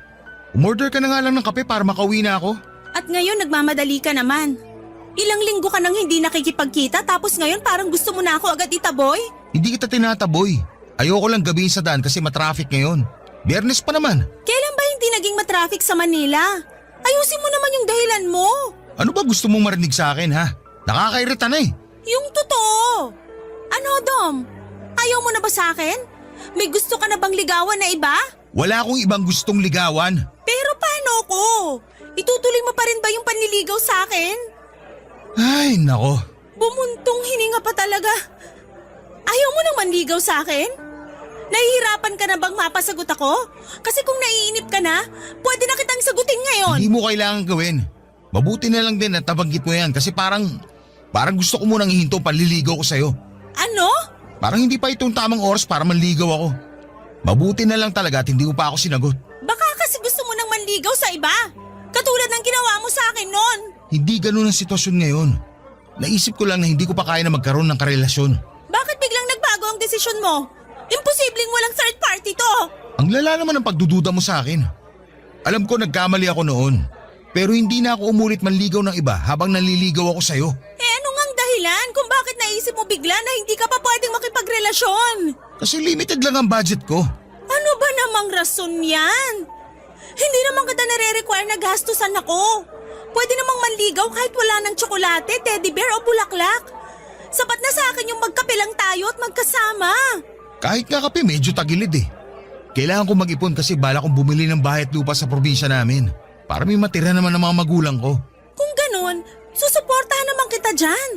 Pwedeng pansamantala, ako muna ang gagastos sa mga date natin. Wala kang ilalabas kahit ano.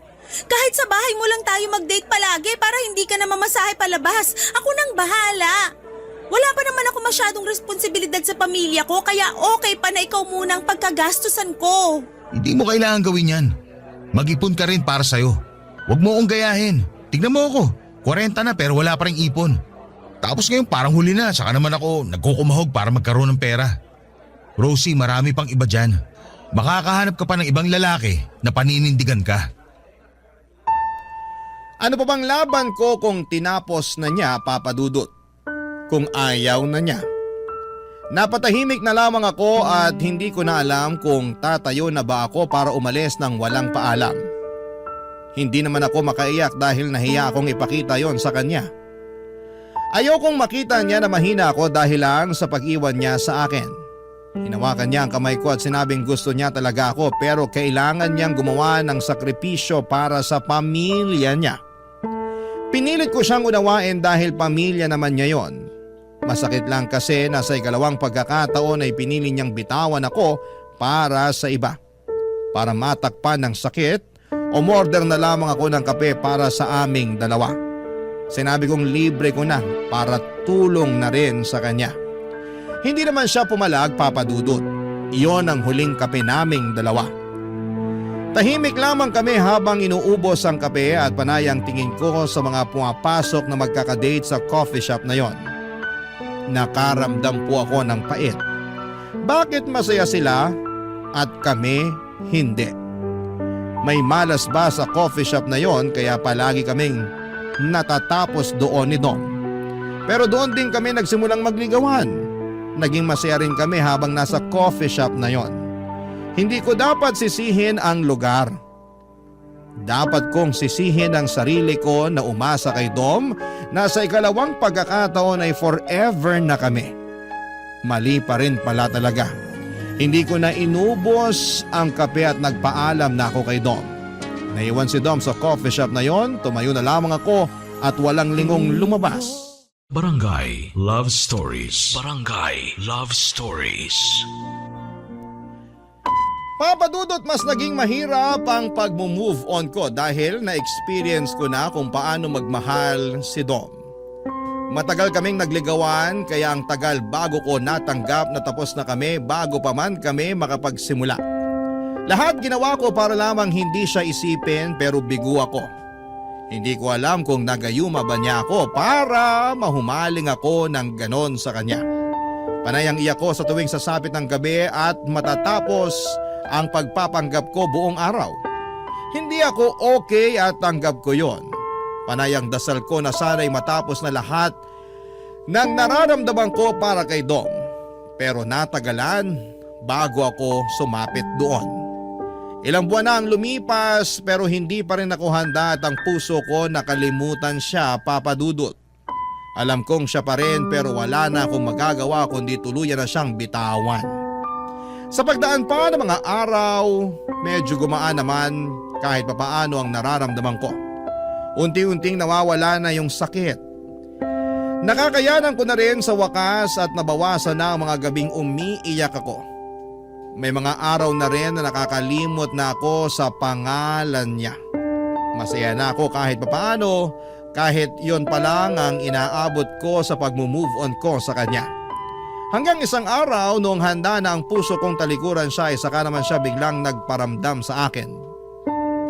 Kakagising ko lamang isang umaga ng linggo nang matadtad ang cellphone ko ng maraming text mula kay Dom.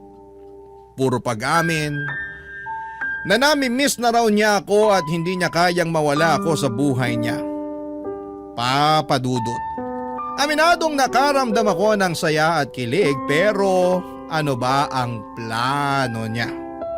Nireplyan ko siya at tinanong kung kumusta siya. Wala siyang ibang naging sagot kung hindi gusto niya akong makita. Doon muli sa coffee shop kung saan kami natapos. nagsimula at natapos muli. Ano na kaya ang susunod para sa aming dalawa, Papa Dudut?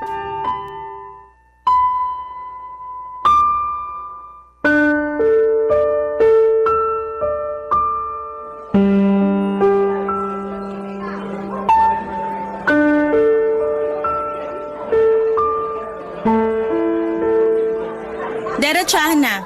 Bakit bigla mong tatadtarin ng mga text yung cellphone ko? Masama ba? Masama talaga. Tinapos mo na tayo, di ba? Dapat hindi ka na nagpaparamdam pa. Oo, pero... Pero gusto mo uli akong paasahin. May third eye ka ba? Kasi parang ramdam mo ko eh. Ramdam mo kung kailan kaya ko nang bumitiw sa'yo. Saka ka biglang lalapit para testingin uli ako. Hindi totoo yan. Namiss lang talaga kita. Sinungaling. Totoo yun. Kung alam mo lang kung gaano kahirap sa akin na masanay na wala ka na ulit sa akin. Ang hirap. Huwag mo nga akong daanin sa drama. Kung nadaan mo ako sa ganyan dati, ibahin mo ngayon kasi kaya ko na. Kaya ko nang bitawan ka. Kung totoo yan, bakit nandito ka ngayon? Bakit parang nakakapit ka pa rin sa ating dalawa?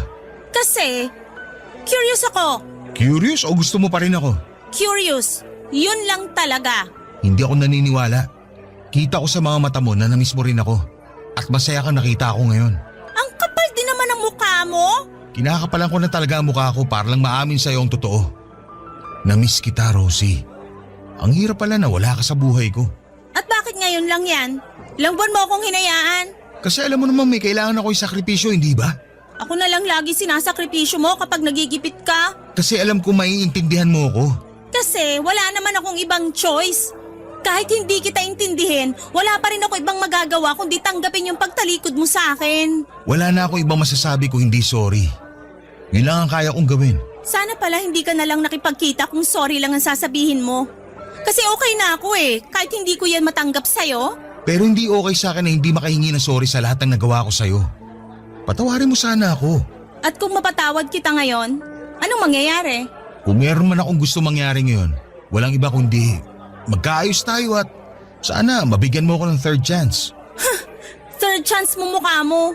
Wala na ba talagang pag-asa, Rosie? Isipin mo lahat ng ginawa mo sa akin. Saka mo itanong kung dapat ba kitang bigyan ng third chance. Alam ko mahirap na pagbigyan mo ako ulit ngayon. Pero makakasiguro ka na hindi magiging mali ang desisyon mo kapag bumalik ka sa akin. Natuto na ako. Na-realize ko na hindi ko kayang wala ka. Tapos iiwan mo uli ako kapag may gulo na naman sa buhay mo. Hindi na mangyayari yun. Kung may problema man ako, hindi na ako bibitaw. Natuto na nga ako. Ayoko nang mahalin ka, Dong. Nakakainis ka. Halika nga rito. Yakapin mo ako. Ibig sabihin, pasado na ako sa third chance? Ayaw mo yata eh. Gusto, syempre. Gustong gusto ko.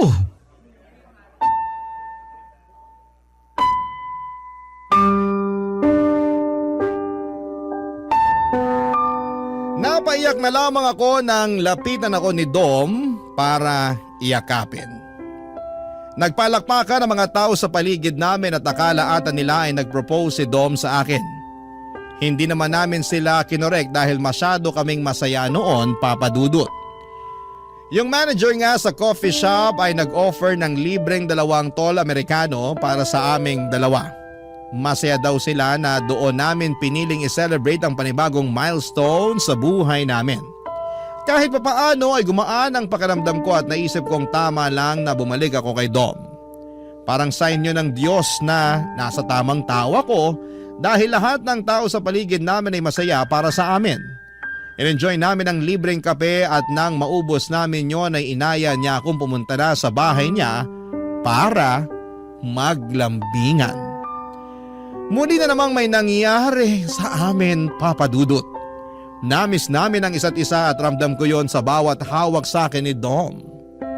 Dinoble ni Dom ang pagbawi niya sa mga pagkukulang nito sa akin. Naramdaman ko na parang muling may nagbabago na sa kanya. Kahit may mga problema siyang pinagdaraanan ay sinisigurado niyang hindi na niya ako basta-bastang bibitawan. Talagang nagbago na siya. Minahal ko na siya at hindi ko na pinatagal pa ang panliligaw niya. Sinagot ko na siya at naging opisyal na kaming dalawa at naging okay na ang mga sumunod na buwan sa aming dalawa. Plano na nga niyang pakasalan ako sa susunod na taon, Papa Dudut, basta makaipon.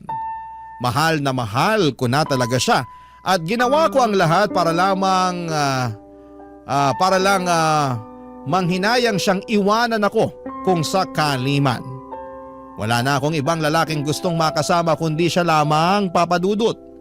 Ilang beses akong nagdarasal sa buong araw para lamang magpasalamat dahil binalik niya sa akin si Dom. At nang sumapit nga ang 3rd monthsary namin, inaya ko siyang mag-date muli sa coffee shop na paborito namin, kung saan nagsimula ang lahat, Papa Dudut.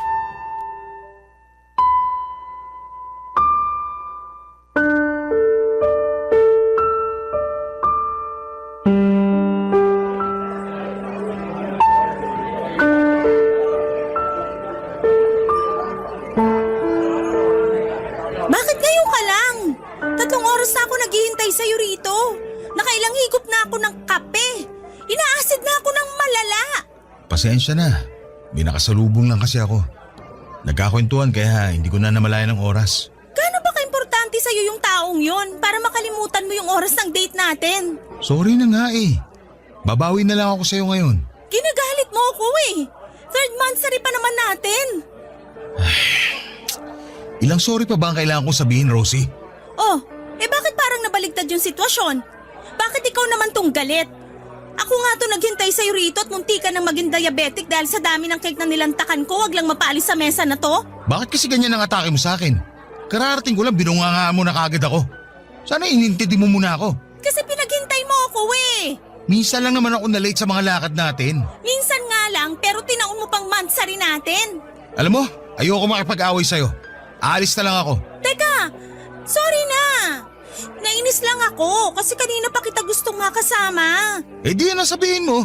Hindi yung mga away ka na lang bigla. Bakit parang ibang tono mo ngayon? Ha? Hindi ah. Kilala kita, Dom. May problema ba? Ikaw nga to may problema. Ikaw to nang-aaway tapos bigla mo ipapasa sa akin yung issue. Hindi eh. Alam ko na yung galawan mo eh. Anong meron? Sige, maging tamang hinala ka na naman. Alam mo, mabuti pa. Maghiwalay na lang tayo. Dom? Sino ang nakamit mo kanina? Bakit? Ayokong maging tamang hinala. Pero hindi ka naman kasi ganyan dati. Mahaba ang pasensya mo sa toyo ko. At hindi ka basta-basta nakikipaghiwalay maliban ngayon. Dom, umamin ka. Anong nangyari kanina habang wala ka rito? Wala nga. Huwag mo nga pairalin yung toyo mo. Nakakairita na eh. Bukas na lang tayo mag-usap pag kalmado ka na. Alis muna ako. Dom, please! Mag-usap tayo! Kinakabahan ako sa'yo! Alam mo, ayoko sa lahat yung masyado naghihinala. Maghiwalay na lang talaga tayo. Ayoko na. Bakit ang bilis mong umayaw? Anong nangyari kanina, Dom? Anong nangyari? Rosie, ayoko na. Narealize ko ngayon na hindi pala talaga kita gusto. Napatunayan ko na lang na tama ang feelings ko nung binungangaan mo ako. Anong nangyari, Dom? Sabihin mo sa akin. Hindi ka magdedesisyon ng biglaan kung wala lang. Gusto mo talaga malaman ng totoo? Oo. Naalala mo yung niligawan ko dati? Yun ang busted sa akin? Yung babaeng pinili mo kaysa sa akin? Siya yung kasama ko kanina. Ano na naman to, Dom? I'm sorry, Rosie. Ayoko na maging unfair sa'yo. Mahal ko pa rin pala siya. Dom, ilang beses mo ba akong gaganituhin? Huli na to. Babalik na ako sa kanya. Liligawan ko ulit siya. At kapag binasted ka na naman niya? Hindi niya na ako binasted, Rosie. Sabi niya pwede ko na siyang ligawan. Kasi type na rin daw niya ako.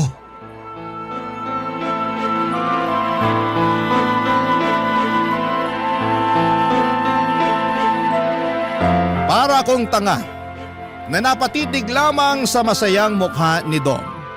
Ganon-ganon lang ba yon, Papa Dudut? Kapag naisipan niyang bumalik sa iba, ako naman ang bibitawan niya at ako naman ang kawawa. Ako na naman ang sinakripisyo niya. Aalis, babalik, aalis, babalik, aalis, at hindi na magbabalik. Ang pangit ng pattern naming dalawa, aminin kong parte ako ng kasalanan kung bakit siya umaabuso ng ganon sa akin. Dahil alam niyang patay na patay ako sa kanya at kahit na anong mangyari ay babalikan ko siya. kapag naisipan niyang kumatok ulit. Pero hindi na sa pagkakataong yon. Ayoko na. Hindi na tama. Wala akong ibang naramdaman kundi galit ng mga oras na yon. Kinuha ko ang kapeng nasa mesa, tumayo ako at sakay binuhos yon sa ulo niya. Pasalamat siya at malamig na ang kape at nang hinayang ako na sana ay pinainit ko muna yon bago ko ibinuhos sa kanya makaganti lamang. Nagpalakpakan ng mga tao na nakarinig ng usapan namin. Sa unang pagkakataon ay nagkaroon ako ng lakas ng loob na magpatuloy na lumabas na sa coffee shop na yon at sa buhay ni Dom. Hindi na ako muling naging marupok sa kanya kahit noong isang beses na muli siyang humingi ng chance dahil nalaman niyang pinaasa lang pala siya ng babaeng yon. Napangisi na lamang ako at least ay naramdaman niya ang nararamdaman ko sa mga pagpapaasa niya sa akin noon. Hindi ko na siya nireplyan at tuluyang ko na siyang blinak sa lahat ng social media niya at cellphone number na rin. Natanggap ko nang ganun talaga siya at tinanggal ko na siya sa sarili ko sa katoksikan niya. Sa ngayon ay masayang-masaya ako na natauhan na sa wakas sa paghabol ko sa maling pagmamahal at maling tao. Natagalan lang bago ako makarating doon pero ang pinakaimportante ay nagawa ko naman, Papa Dudut, at hindi na ako uulit pa. Maraming salamat po, Papa Dudut, sa pagbasa ng aking liham. Tagahanga talaga ako ng inyong #1 radio station at #1 radio show sa Barangay Love Stories sa Barangay LS 97.1. Ang inyong forever kapuso at kabarangay, Rosie.